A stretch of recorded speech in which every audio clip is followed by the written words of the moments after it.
Įdomioji kultūra.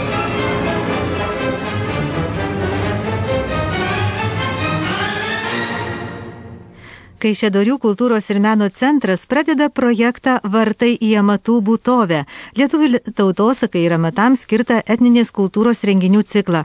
Kaip ketinama puoselėti ir saugoti etnokultūros gyvąją tradiciją, suburti regiono tautodailininkus, sudominti žmonės amatais, tautosaka, papročiais, dabar ir pasikalbėsime su centro direktoriaus pavaduotoja kultūrai Daiva Vaitkevičienė. Labas rytas, ponia Daiva. Labas rytas. Labai gražus jūsų renginių ciklo pavadinimas ir tuos vartus į amatų būtovę žadate atverti iš karto po Žolinės ir ilgai jų neužverti. Taip, šiemet žadame ilgai neužverti. Iš tikrųjų, vartus atversime rugpjūčio 16 dieną su tradicinė mūsų amatų savaitė. Tai savaitinis amatų seminaras, kuriame suvažiuoja, ir iš Vilniaus, ir iš Kauno, ir galima sakyti iš visos Lietuvos, ir netgi iš Europos turime svečių keletą, kur jaunimas ir su tėveliais kartu ir seneliais mokosi pynimo iš vytelių, keramikos, medžio drožybos, seniausia juostų pynimo, ir dar įvairių kitokių senųjų amatų. O sakykite, kaip čia su ta Europa, kaip jums pavyko čia taip pasikviesti? Ir iš visos Lietuvos, ir jau matyt garsėja, nes tai jau bus 8-oji kūrybinė stovykla amatų savaitė. Darsūniškio kaime, taip? Taip, Darsūniškio kaime Kaišiadorių rajone. Iš tikrųjų, Europą, gal per skambiai pasakyta, tai atvažiuoja iš tikrųjų tie patys lietuviai, kurie grįžta į Lietuvą atostogų, tai yra jaunimas, studentai ir tiesiog draugų pagalba papuola pas mus į amatų savaitę.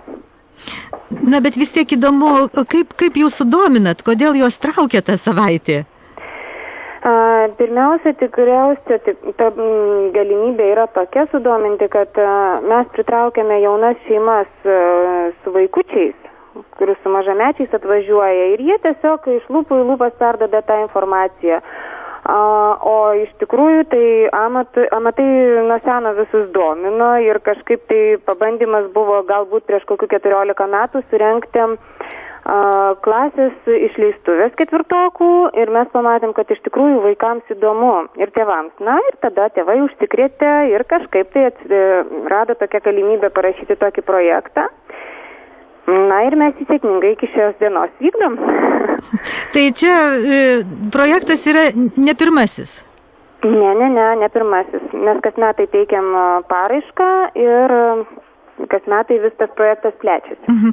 O sakykite, kokie populiariausi ar tiesiog saviti jūsų kraštoj amatai yra?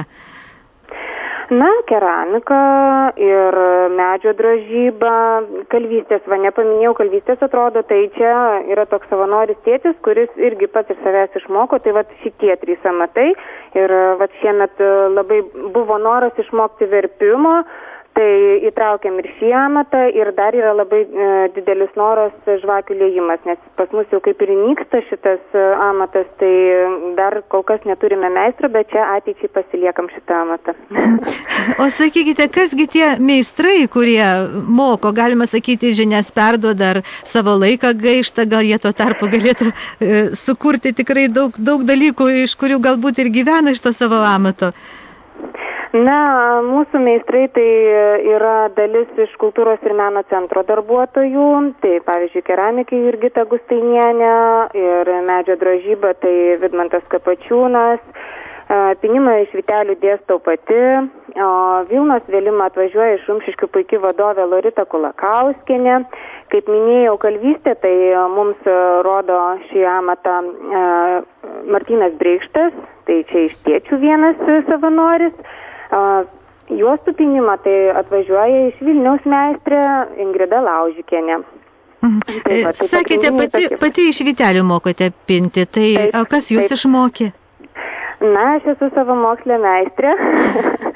Jau seniai turiu amatų būrelį, 14 metų vadovauju ir tiesiog iš pradžių pynimo amatą, po to ir vėlimą, dabar ir verpimą, po truputėlį labai domiuosi pati amatais senaisiais ir stengiuosi. Kaip suprasti savamokslė? Man tai neaišku, kaip jūs pasiimti knygą kokią ir pagal ją ten pinti?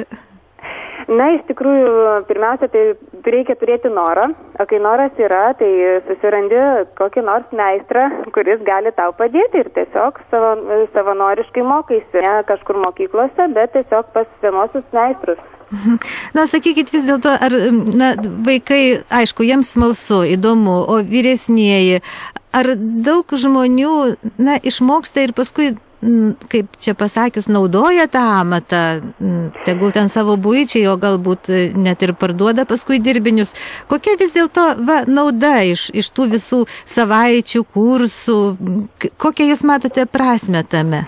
Na, iš tikrųjų, tai prasmė tai tokia, kad tas tradicijas puoselėti reikia ir jas žinoti reikia ir jas apčiuopti pačiam, pačiupinėti, pasigilinti būtent per tą savaitę, tai manau, kad didžiulė nauda. O kaip patys vaikai sako, tai jie turi tokią netradicinę galimybę pabendrauti vieni su kitais ir tuo labiau dar gali kažką tai gero nuveikti savo, o, sakykime, jie tikrai po tos savaitės netampa nei ten medžio drožėjais, nei tentinėjais, nei vėlėjais, bet jie tiesiog tą savaitę per metus paskiria tiems amatams, sau ir draugams.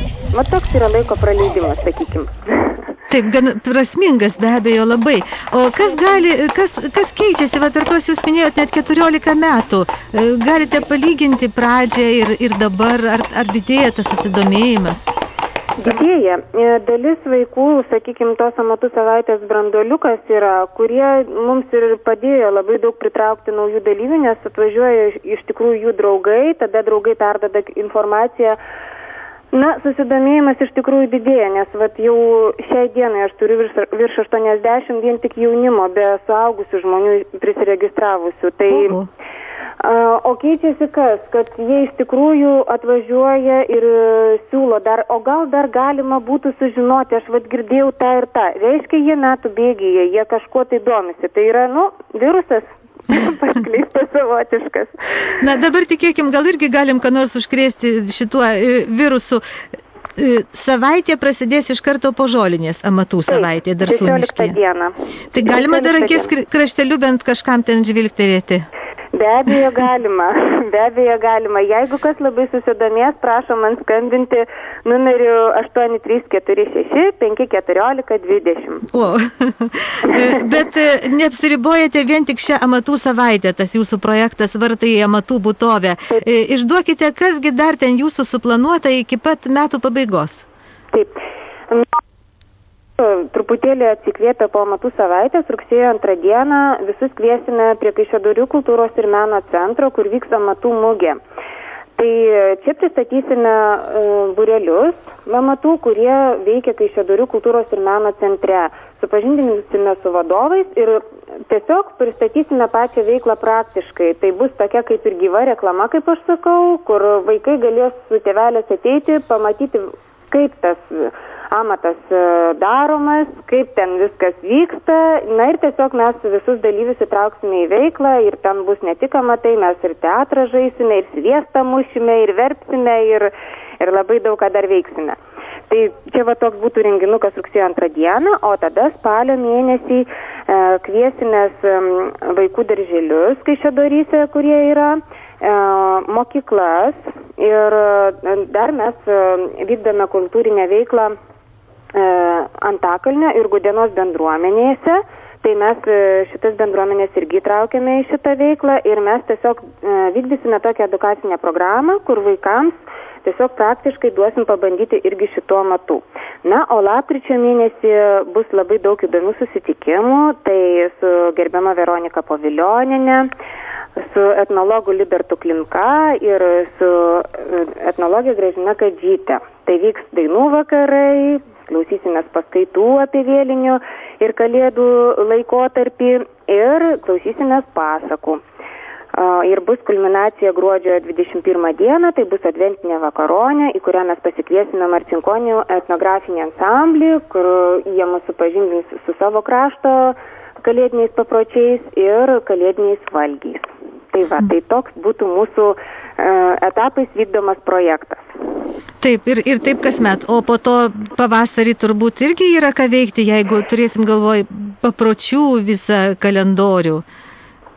Taip, dar pavasario kol kas mes šiemet į šį projektą neįtraukėme, bet mes turime kultūros centro organizuojamą renginį, tai Velykinių margučių marginimo tokia popietė, kur vaikučiai irgi susipažįsta ne tik su margučių marginimo papročiais, bet ir mokomi kaip pasiruošti pagal lietuvių tradicijas Velykoms. Tai ten įvairius darbelius darome, kaip papuošti savo namus mokome, kokias kompozicijas galima susikurti, kokie velykiniai žaidimai žaidžiami yra, su tokia veikla. Bet mes šį renginuką irgi trauksime į šitą amatų projektėlį, kadangi tai yra irgi lietuvių tradicija senoji. Na, o projektėlis jisai suteikia turbūt galimybės kažkokias ir paramos gauti, kaip čia yra? Taip, šiemet mus remia kultūros rėmimo fondas ir truputėlį turime lėšų iš savivaldybės. Na ir be abejo turime rėmėjų, bet rėmėjų įvardinti negaliu, nes jie tiesiog savanoriškai mus remia ir jiems reklamos nereikia. Supratau. Tai kągi, bent jau Kaišiadorių rajone tikrai nenumirs papročiai ir visi matai, jeigu jūs juos taip įgūdę jau esate gaivinti ir su jais gyventi. Aš dėkoju už pokalbį Kaišiadorių kultūros ir meno centro direktoriaus pavaduotojai kultūrai Daivai Vaitkevičienei, kuri, kaip supratau, ir vadovauja visam šitam kaišiadoriečių projektui, skambiai pavadintam gražiai Vartai į amatų būtovę, kuris prasidės iš karto po Žolinės ir jei girdėjote, galima dar suspėti ir net užsirašyti kai ko ten išmokti. Tęsime Ryto Allegro.